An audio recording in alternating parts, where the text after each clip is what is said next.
नमस्कार, आप देख रहे हैं IBC 24। मैं हूं आपके साथ विजय कुमार पंड्या। छत्तीसगढ़ के बुलेटिन की शुरुआत करते हैं हेडलाइंस के बाद। आपको दिखाते हैं छत्तीसगढ़ की 4 बड़ी खबरें। शुरुआत इन 4 तस्वीरों के साथ। छत्तीसगढ़ सरकार इसी वित्तीय वर्ष में राजीव गांधी ग्रामीण भूमिहीन कृषि मजदूर न्याय योजना लागू करने जा रही है। दूसरी तस्वीर, प्रदेश में 40 पुलिस अफसरों के तबादले हुए हैं, जिसमें 21 जिले के एसपी बदले गए हैं। उधर तीसरी तस्वीर, सारकेगुड़ा में 28 जून को हुई आदिवासियों की सभा में शामिल हुए एक शख्स की मौत के बाद हड़कंप मच गया है। मृतक कोरोना पॉजिटिव था, जिससे बड़ी संख्या में लोगों के संक्रमित होने की आशंका है। चौथी तस्वीर, बलरामपुर की चचान नदी में नहाने के दौरान 3 बच्चे डूब गए। तीनों बच्चों के शव बरामद कर लिए गए हैं।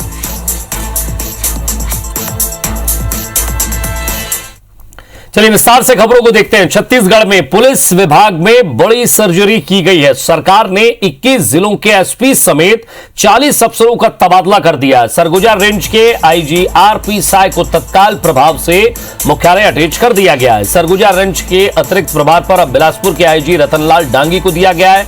गृह विभाग से बुधवार शाम जारी आदेश के मुताबिक जशपुर में विजय अग्रवाल को तैनात किया गया। दीपक कुमार झा को बस्तर से हटाकर बिलासपुर का एसपी बना दिया गया है।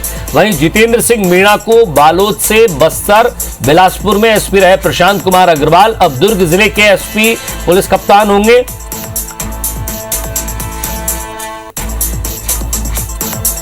तो जरा इस ग्राफिक्स के जरिए समझने की कोशिश कीजिए कि 40 अधिकारियों का तबादला कैसे हुआ। Deepak Kumar Jha SP Bilaspur, Jitendra Singh Meena SP Bastar, Prashant Kumar Agarwal, Parul Mathur SP Gariaband, Amit Tukaram Kamble SP Surguja, Abhishek Meena SP Raigarh.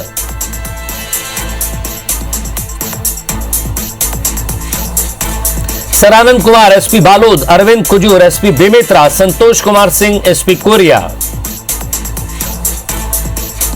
मोहित Garg SP Kawardha, Bhojram Patel SP Korba, Shalabh Kumar Sinha SP Kanker,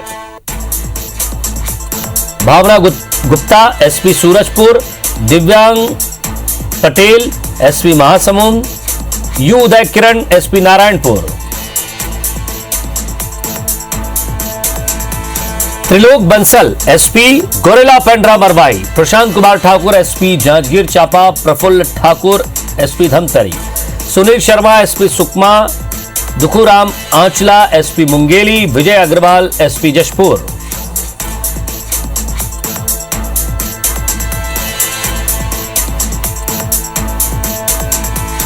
Girija Shankar SP CM सुरक्षा, राजेश कुकरेजा एसपी रेल रायपुर।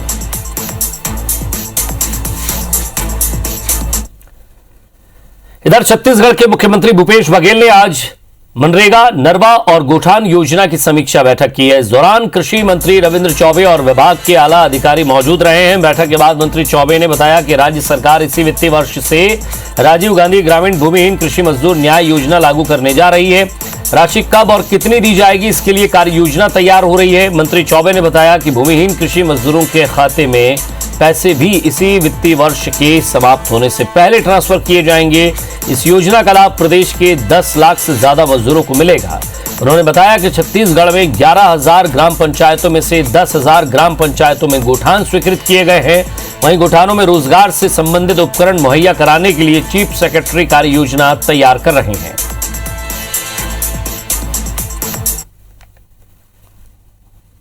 छत्तीसगढ़ में इसी वित्तीय वर्ष से राजीव गांधी ग्रामीण भूमिहीन कृषि मजदूर न्याय योजना लागू किया जाएगा और इस वित्तीय वर्ष की समाप्ति के पहले जो ग्रामीण भूमिहीन मजदूर हैं, कृषि मजदूर, उनके खातों में, बैंक खातों में राशि का हस्तांतरण कर दिया जाएगा। शुरुआत इसी वित्तीय वर्ष से होगी। और छत्तीसगढ़ के मुख्यमंत्री भूपेश बघेल ने भूजल स्तर में बढ़ोतरी के लिए नदियों और नालों को डाइक वॉक बनाने के निर्देश दिए हैं। उन्होंने कहा कि भूजल स्तर बढ़ाने का यह सबसे सस्ता और प्रभावशाली उपाय है। नदी नालों के रेतीले पार्ट में मिट्टी का डाइक वॉल बनाने से पार्ट की अंदरूनी सतह में पर्याप्त मात्रा में जल संग्रहित होता है, जिसकी वजह से ऐसे नदी नालों के किनारे स्थित गांव में गर्मी के दिनों में भी हैंडपंप, नलकूप और कुओं का जल स्तर बना रहता है। सीएम ने पंचायत, ग्रामीण विकास, जल संसाधन और वन विभाग के अधिकारियों को ऐसे नदी नालों को चिन्हित कर डाइक वॉल निर्माण की कार्य योजना तैयार करने के निर्देश दिए। कि ये डाइक वॉल बने नहीं है और इससे जो वाटर रिचार्जिंग होना चाहिए, वाटर कंजर्वेशन होना चाहिए, वो नहीं हो पाता।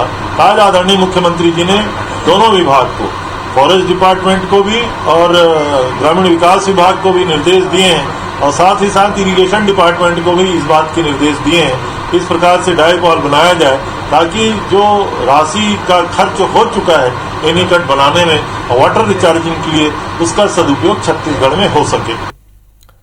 और छत्तीसगढ़ सरकार ग्रामीण क्षेत्रों में स्वास्थ्य सुविधाओं को बेहतर करने की कवायद में जुट गई। लिहाजा सरकार ने ग्रामीण क्षेत्रों में निजी अस्पताल खोलने पर अनुदान देने की बात कही।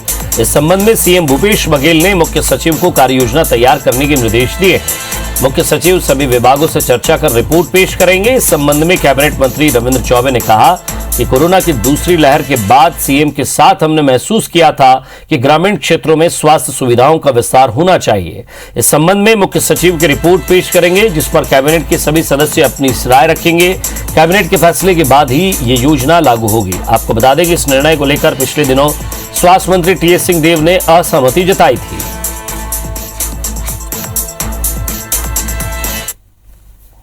सारे डिपार्टमेंट की चर्चा करने के बाद मुख्य सचिव कार्य योजना बनाएंगे और मंत्रिपरिषद के बैठक में इसका निर्णय लिया जाएगा। तो ये तो स्पष्ट मत है माननीय मुख्यमंत्री जी का कि हमको ग्रामीण क्षेत्रों में भी स्वास्थ्य सुविधाओं का विस्तार करने में आगे बढ़ना चाहिए और निजी क्षेत्र के लोग आए उनकी मदद करना चाहिए। वो मंत्रिमंडल के निर्णय के पश्चात ही लागू होगा। अंबिकापुर पहुंचे मंत्री टीएस सिंहदेव ने स्वास्थ्य विभाग की संभागीय स्तरीय बैठक ली है। इस दौरान कायाकल्प योजना के तहत बेहतर काम करने वाले अस्पतालों को सम्मानित भी किया है। साथ ही स्वास्थ्य मंत्री ने विभागीय समीक्षा बैठक भी की जिसमें सरगुजा, कोरिया, जशपुर, बलरामपुर और सूरजपुर जिले के सीएमएचओ के साथ अंबिकापुर मेडिकल कॉलेज के डीन भी शामिल हुए हैं। आपको बता दें कि कोरोना की दूसरी लहर के चलते लंबे वक्त से समीक्षा बैठक नहीं हुई थी। कोरोना की तीसरी लहर आने के पहले ही अधिकारियों को जरूरी निर्देश दिए गए, साथ ही समस्याओं का समाधान भी किया गया। स्वास्थ्य मंत्री आईसीयू और ऑक्सीजन बेड बढ़ाने के निर्देश उन्होंने दिए। बैठक के बाद उन्होंने कहा कि योजनाओं का बेहतर संचालन हो रहा है लेकिन इसे और बेहतर करने की जरूरत है। पुरस्कार भी मिले 2018-19 में कायाकल्प कार्यक्रम के माध्यम से जो पीएचसीज ने विशिष्ट कार्य किया उनको राष्ट्रीय पुरस्कार मिले हैं। तो सरगुजा संभाग से 6 पुरस्कार मिले जबकि छत्तीसगढ़ में कुल 12 मिले हैं। तो हम लोग के लिए खुशी की बात है। और छत्तीसगढ़ विधानसभा के मानसून सत्र 26 जुलाई से शुरू होने जा रहा है। इससे पहले ही सदन में उठाए जाने वाले मुद्दों को लेकर सत्ता पक्ष और विपक्ष आमने सामने हैं। इस बीच पीसीसी चीफ मोहन मरकाम ने कहा है कि विपक्ष सदन में चर्चा से भागता है। सदन के भीतर भाजपा के वरिष्ठ विधायक कुछ कहते हैं जबकि नेता प्रतिपक्ष कुछ और कहते हैं। डॉक्टर रमन सिंह कुछ और कहते हैं, बाकी विधायक कुछ और कहते हैं। उन्होंने कहा कि भाजपा के सदन में सिर्फ 14 विधायक हैं लेकिन उसमें भी एक रूपता नहीं है। इसके लिए उनकी प्रदेश प्रभारी डी पुरेंद्रेश्वरी भी उन्हें फटकार लगा चुकी है। पीसीसी चीफ ने कहा है कि सरकार विपक्ष के हर सवाल का जवाब देने के लिए पूरी तरह तैयार है। पीसीसी चीफ ने खाद और वैक्सीन की कमी को लेकर भी केंद्र पर भेदभाव का आरोप लगाया। मरकाम ने कहा कि भाजपा नेता सिर्फ राज्य सरकार की आलोचना करने की बजाय हिम्मत जुटाकर केंद्र को खाद और वैक्सीन के लिए पत्र लिखे। भारतीय जनता पार्टी में बिखराव है। अजय चंद्राकर जी कुछ कहते हैं, नेता प्रतिपक्ष कुछ कहते हैं, डॉक्टर रमन सिंह जी कुछ कहते हैं। इस बार तो नेता प्रतिपक्ष की इतनी दुर्दशा है, अजय चंद्राकर जी बहिर्गमन करके निकल जाते हैं और नेता प्रतिपक्ष जी बैठे रहते हैं। ये मतलब उनमें 14 विधायकों में एक रूपता नहीं है। तो किसी मुद्दे को लेकर तो ये भारतीय जनता पार्टी बिखराव की स्थिति है। और छत्तीसगढ़ में शासकीय कर्मचारी और अधिकारियों की वेतन वृद्धि जारी रहेगी। इसके लिए वित्त विभाग ने आदेश भी जारी कर दिया है। आदेश के मुताबिक हर साल 1 जनवरी और 1 जुलाई को होने वाली वेतन वृद्धि को स्वीकृत किया जाएगा। राज्य सरकार ने कोरोना संक्रमण से निपटने के लिए राजस्व को ध्यान में रखते हुए राज्य में शासकीय व्यय में मितव्ययिता के लिए 1 जनवरी और 1 जुलाई की वेतन वृद्धि लंबित रखने का निर्णय किया था, लेकिन कर्मचारी अधिकारियों की मांग और राज्य की वित्तीय स्थिति को देखने के बाद वित्त विभाग ने वेतन वृद्धि जारी रखने का निर्णय लिया है। सरकार के इस आदेश को लेकर कर्मचारियों में संतुष्टि है, लेकिन उनका मानना है कि सरकार को वेतन वृद्धि के साथ साथ लंबित महंगाई भत्ते के भुगतान पर भी विचार करना चाहिए, क्योंकि महंगाई लगातार बढ़ रही है और प्रदेश में 2 साल से कर्मचारियों को महंगाई भत्ता नहीं मिल रहा है।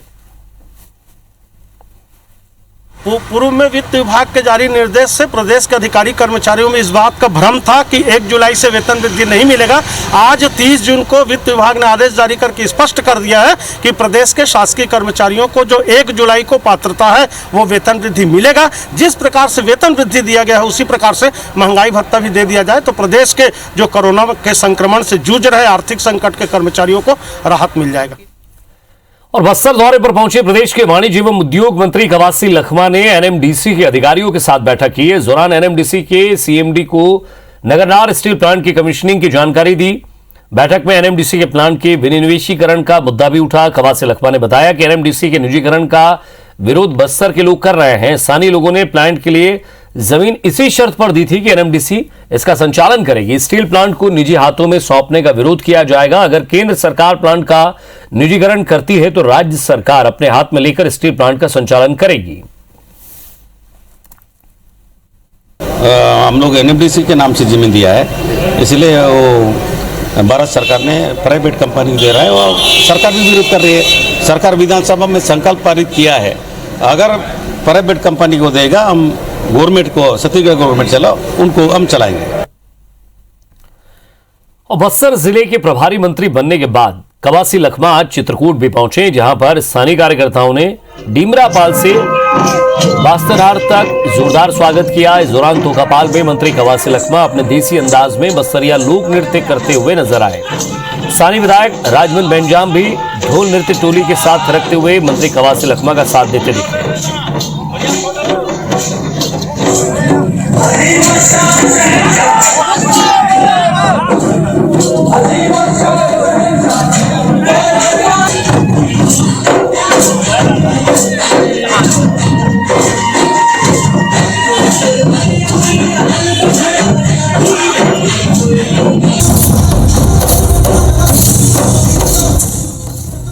बिलासपुर जिले में सरकार की महत्वाकांक्षी योजना गोधन न्याय योजना में गड़बड़ी उजागर हुई है। गोबर खरीदी और उसमें निर्मित खाद में बड़ा अंतर मिला है। यह गड़बड़ी तकतपुर ब्लॉक के नेवरा बेलटुकरी गिरियानी ग्राम पंचायत में मिली है। गोबर खरीदी की मात्रा में वर्मी कंपोस्ट खाद में 5000 क्विंटल का अंतर पाया गया है। सत्ता पक्ष के जनप्रतिनिधि गौठान और गोधन योजना की इस स्थिति के लिए प्रशासन को जिम्मेदार ठहरा रहे हैं। उनका कहना है कि अधिकारी स्थानीय जनप्रतिनिधियों को विश्वास में लेकर काम नहीं कर रहे हैं।